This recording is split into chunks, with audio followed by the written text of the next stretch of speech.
BPL এর update অবশেষে players draft auction নিলাম যেভাবেই বলি না কেন এই ডেট এতবার চেঞ্জ হচ্ছিল যে আজকে নভেম্বরের শেষ দিন 30 তারিখে শেষ পর্যন্ত নিলাম হবে নাকি এটা ডিসেম্বরে চলে যাবে এরকম একটা স্পেকুলেশন ছিল এবং শেষ মুহূর্তে Bangladesh cricket board versus Enamul Haque Bijoy যে জয় পরাজয়ের জন্য মাঠে নেমে পড়লো সেটাও কিন্তু একটা অনিশ্চয়তা তৈরি করেছিল যে আসলে ক্রিকেটাররা যারা বাদ পড়লেন যারা ছিলেন তারা কি আবার ডুববেন কিনা বাট এই মুহূর্তে স্পটলাইটে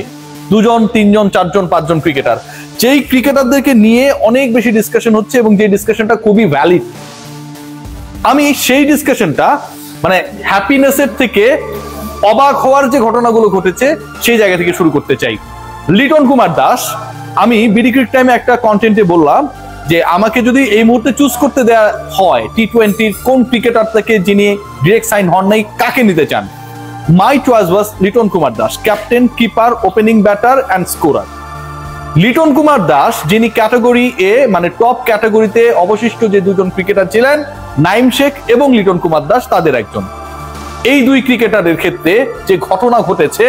সকল ধরনের চিন্তা ভাবনাকে উল্টে দিয়েছে পাল্টে দিয়েছে আজকের বিপিএল এ সবচেয়ে বড় ঘূর্ণিঝড় টর্নেডো ভূমিকম্প হয়েছে যখন দফায় দফায় নাইম শেখের দাম বাড়তে থাকে প্রথম কলটাই ছিল লিটন এবং নাইমের মধ্য থেকে নাইমের এবং যেই কল শুরু হয়েছিল 50 লাখ টাকায় শেষ পর্যন্ত সেটা ডাবলেরও বেশি 1,10,00,000 টাকায় গিয়ে শেষ হয়েছে নাইম শেখকে চট্টগ্রাম 1,10,00,000 টাকায় দলে ফিরিয়েছে এবারের বিপিএল এর জন্য নাইম শেখ যখন কোটিপতি লিটন কুমার দাস তখন কোটিপতি হতে পারে না 50 থেকে যে শুরু হয়েছিল বিডিং সেটা শেষ পর্যন্ত 5টা কল পেয়েছে এবং 75 এ গিয়ে লিটনের যে কল লিটনকে পাবার যে অন্য দলগুলোর চেষ্টা আকাঙ্ক্ষা সেটা ফুল স্টপ হয়েছে লিটন কুমার দাস 75 লাখ টাকায় রংপুরের ডেরায় লিটনের ব্যাপারে অন্য দলগুলো যখন আগ্রহ দেখায় নাই 75এই তার নিলামটা শেষ হয়ে গেছে লিটন যখন 75 নাইম শেখ যখন 1,10,00,000 ঠিক তখন সবচেয়ে বড় অবাক করা জায়গা তৈরি হয়ে গিয়েছিল যে জিয়াউর রহমান আমাদের সাবেক রাষ্ট্রপতি জিয়াউর রহমানের কথা আমি বলছি না মানে অনেকে অনেকভাবে এগুলোকে ট্রল করার চেষ্টা করে ম্যানিপুলেট করার চেষ্টা করে আমাদের ক্রিকেটার জিয়াউর রহমান সেই জিয়াউর রহমান 30 লাখ টাকায় বিক্রি হয়েছেন জিয়াউর রহমান যখন 30 লাখ টাকায় বিক্রি হন তখন মাহমুদুল্লাহ রিয়াদ মুশফিকুর রহিম ইবাদত হোসেন গেলবারের চ্যাম্পিয়ন টিম ফরচুন বরিশালের এই 3 জন গুরুত্বপূর্ণ অংশ যারা ছিলেন মাহমুদুল্লাহ মুশফিক এবং ইবাদত তাদের ব্যাপারে কোনো দল নিলামের প্রথম দফায় প্রথম পর্যায়ে আগ্রহ দেখায় নাই মিরাকল কোনোভাবে এটা আসলে বিশ্বাসযোগ্য মনে হচ্ছিল না অন্তত বেস প্রাইসে তো বিক্রি হবেন চমক দেখিয়েছেন মোহাম্মদ সাইফুদ্দিন তিনি দল পেয়েছেন এবং সাইফুদ্দিন 68 লক্ষ টাকায় ঢাকার ডেরায় গেছেন চমক দেখিয়েছেন তাওহিদ হৃদয় তিনি 92 লক্ষ টাকায় 92 লাখ রংপুরে তার পরবর্তী ঠিকানা নিশ্চিত করেছেন এবং এই দুই চমকের মাঝে আমার কাছে মনে হয় যে সবচেয়ে বড় চমক ছিল হাবিবুর রহমান সোহান 18 লাখ থেকে যাকে নিয়ে বিডিং শুরু হয় বাংলাদেশের যে রাইজিং স্টার্স টিমটা ছিল এশিয়া কাপে সেই টিমের ওপেনার মারকুটে ব্যাটার হাবিবুর রহমান সোহান যিনি 3rd হাইয়েস্ট রান গেটার ছিলেন সবশেষ এমার্জিং এশিয়া কাপ বা রাইজিং স্টার্স এশিয়া কাপে তিনি 50 লক্ষ টাকায় নোয়াখালীবাসীদের চোখের আনন্দ দেওয়ার জন্য পরবর্তী বিপিএল এ খেলবেন লিটন কুমার দাস 75 শামীম হোসেন পাটোয়ারি যার সাথে লিটনের সম্পর্ক দলে থাকা না থাকা নিয়ে লিপুর সাথে গ্যাঞ্জাম সেই শামীম হোসেন পাটোয়ারি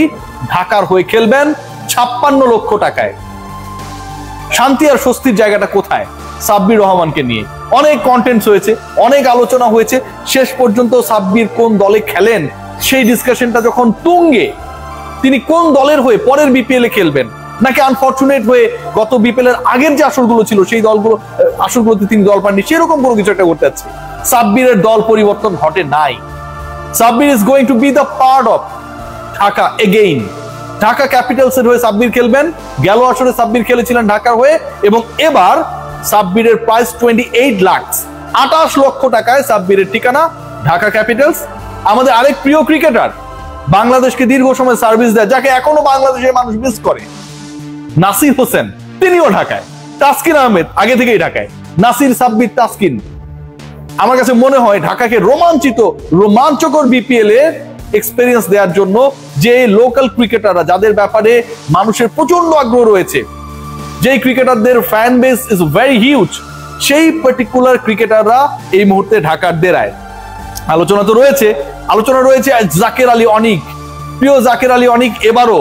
বল যেখানেই যাক তিনি লেগ সাইডে মারবেনই, এবং বিপিএল আমার কাছে মনে হয় ওয়ার্ল্ড কাপের আগে সেটা একটা ভালো প্রিপারেশন তার হয়ে যাবে। জাকের আলী অনিকের ঠিকানা নোয়াখালীবাসী যেমন একদিক থেকে সোহানকে নিয়ে চমক দেখিয়েছে, জাকের আলী অনিককেও দলে ভিড়িয়ে তারা চমক দিয়েছে। জাকেরের দাম বাড়ে নাই। জাকের 35 লাখ টাকার ক্রিকেটার, মানে যেই বেস প্রাইজের ক্রিকেটার তিনি ছিলেন, সেখানটাই একটা দলে বিট করেছে, সেটা হচ্ছে নোয়াখালী এক্সপ্রেস, এবং 35 লাখ টাকায় জাকের আলী অনিকের ঠিকানা সেখানটায়। চমক জাকেরের যদি ব্যাপারটা চমক হয়, মুশফিক মাহমুদুল্লাহ যদি দল না পাওয়া চমক হয়, আমার কাছে মনে হয় যে সবচেয়ে বড় চমক এবারের বিপিএলে ইয়াসির চৌধুরী রাব্বি। তার প্রাইস কত হতে পারত, তার দল পাওয়া নেই, কিন্তু আমরা অনেকটা কনফিউজ ছিলাম। ইয়াসির চৌধুরী রাব্বি যখন ছক্কার দরকার হয় তখন তিনি সিঙ্গেল নেওয়ার চেষ্টা করেন, যখন সিঙ্গেলের দরকার হয় তখন তিনি ছক্কা মারার চেষ্টা করেন, যখন কোনোটারই দরকার হয় না, টিকে থাকার দরকার হয়, তখন তিনি রিভার্স সুইপ করেন। সেই ইয়াসির চৌধুরী রাব্বি রাজশাহীতে খেলবেন 44 লক্ষ টাকায়। Yasir Chowdhury Rabbi is a middle order batter, he is going to play for Rajshahi 44 lakh টাকায়। একই অলমোস্ট পজিশনের ক্রিকেটার মাহমুদুল্লাহ রিয়াদ, মুশফিকুর রহিম 35 লাখ টাকাও বিক্রি হয় নাই, কোন দল কেনে নাই। ইবাদত হোসেনের মতো একদম প্রিমিয়াম পেসারকে কোন দল প্রথম দফার নিলামে কেনে নাই। আমার কাছে মনে হয় যে এবারে নিলামে এই জায়গাগুলো যথেষ্ট কনফিউজিং, ডিবেটেবল, এবং কেন আসলে তাদের ব্যাপারে আগ্রহ থাকলো না সেটাও একটা বড় প্রশ্ন। আরেকজন ক্রিকেটার রয়েছেন পারভেজ হোসেন ইমন। আমার কাছে মনে হয় ইমনের ক্ষেত্রে সিলেট অনেক উইনার হতে পারে। 35 লাখ টাকার মধ্যেই তারা ইমনকে পেয়ে গেছে। ইমনের প্রাইস আমার কাছে মনে হচ্ছিল যে অ্যাটলিস্ট 50 লাখ প্লাস হওয়ার কথা ছিল। লাস্ট ম্যাচেও ভালো খেলেছে, রেগুলার ওপেনিং এ ভালো করেন। সো এরকম একজন ক্রিকেটার পারভেজ হোসেন ইমন, এবং একই সাথে একটা স্পেশালিস্ট পজিশনে তিনি হচ্ছে স্পেশালিস্ট, সেই জায়গায় পারভেজ হোসেন ইমন অনলি 35 লাখে একটা দলে চলে গেলেন এবং অন্য কেউ বিট করলো না। এটাও আমার কাছে খুব ইন্টারেস্টিং মনে হয়েছে। বাট ওভারঅল আজকে এই অকশনের ইন্টারেস্টিং পার্ট হচ্ছে নাইম শেখ 1,10,00,000 টাকায় সর্বোচ্চ দামে বিক্রিত ক্রিকেটার। 1,10,00,000 টাকায় বিক্রি হলেন বাংলাদেশের সবচেয়ে trolled cricketer Naim Sheikh, and that happened in the very first bidding,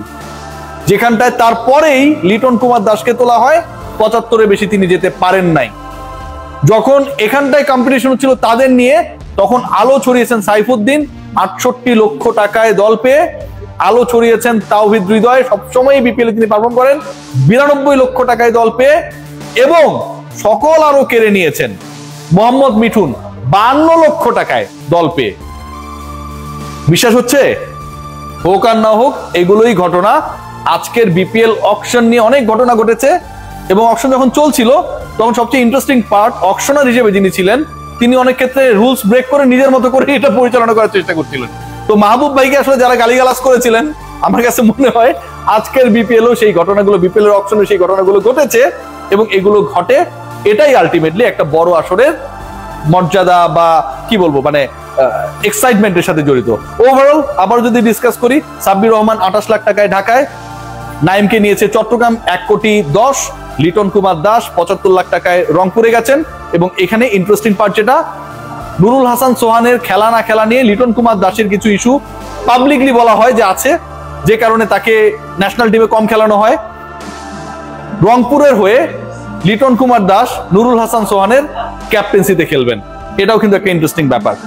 শেষ পর্যন্ত কি হয় দেখি। তবে গেলবারের চ্যাম্পিয়ন টিম তামিম ইকবালের টিমের মুশফিক মাহমুদুল্লাহ এবং ইবাদতের এবারের বিপিএল এর অকশনের প্রথম দফায় দল না পাওয়া প্রশ্ন নতুন করে জাগাবেই। সবাই ভালো থাকবেন।